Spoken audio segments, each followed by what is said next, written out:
حضرت ابو موسیٰ رضی اللہ تعالی عنہ نے حضرت عبداللہ بن مسعود سے کہا کہ اگر ایک شخص کو غسل کی حاجت ہو اور مہینہ بھر پانی نہ پائے تو کیا وہ تیمم کر کے نماز نہ پڑھے؟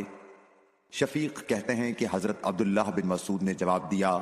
کہ وہ تیمم نہ کرے اگرچہ وہ 1 مہینے تک پانی نہ پائے اور نماز موقوف رکھے۔ ابو موسیٰ نے اس پر کہا کہ پھر سورہ مائدہ کی اس آیت کا کیا مطلب ہوگا؟ اگر تم پانی نہ پاؤ تو پاک مٹی پر تیمم کر لو۔ حضرت عبداللہ بن مسعود بولے کہ اگر لوگوں کو اس کی اجازت دے دی جائے تو جلد ہی یہ حال ہو جائے گا کہ جب ان کو پانی ٹھنڈا معلوم ہوگا تو وہ مٹی سے تیمم ہی کر لیں گے۔ آمش نے کہا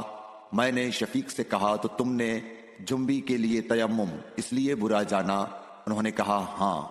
پھر حضرت ابو موسیٰ اشعری رضی اللہ تعالیٰ عنہ نے فرمایا کہ کیا آپ کو حضرت عمار کا حضرت عمر بن خطاب رضی اللہ تعالیٰ عنہ کے سامنے یہ قول معلوم نہیں کہ مجھے رسول اللہ صلی اللہ علیہ وسلم نے کسی کام کے لیے بھیجا تھا، سفر میں مجھے غسل کی ضرورت ہو گئی لیکن پانی نہیں ملا، اس لیے میں مٹی میں جانور کی طرح لوٹ پوٹ لیا۔ پھر میں نے رسول اللہ صلی اللہ علیہ وسلم سے اس کا ذکر کیا تو آپ نے فرمایا کہ تمہارے لیے صرف اتنا کرنا کافی تھا، اور آپ نے اپنے ہاتھوں کو زمین پر 1 مرتبہ مارا، پھر ان کو جھاڑ کر بائیں ہاتھ سے داہنے کی پشت کو مل لیا یا بائیں ہاتھ کا داہنے ہاتھ سے مسح کیا، پھر دونوں ہاتھوں سے چہرے کا مسح کیا۔ عبداللہ نے اس کا جواب دیا کہ آپ عمر کو نہیں دیکھتے کہ انہوں نے عمار کی بات پر قناعت نہیں کی تھی؟ اور یعلی بن عبید نے آمش کے واسطے سے شفیق سے روایت میں یہ زیادتی کی ہے کہ انہوں نے کہا کہ میں عبداللہ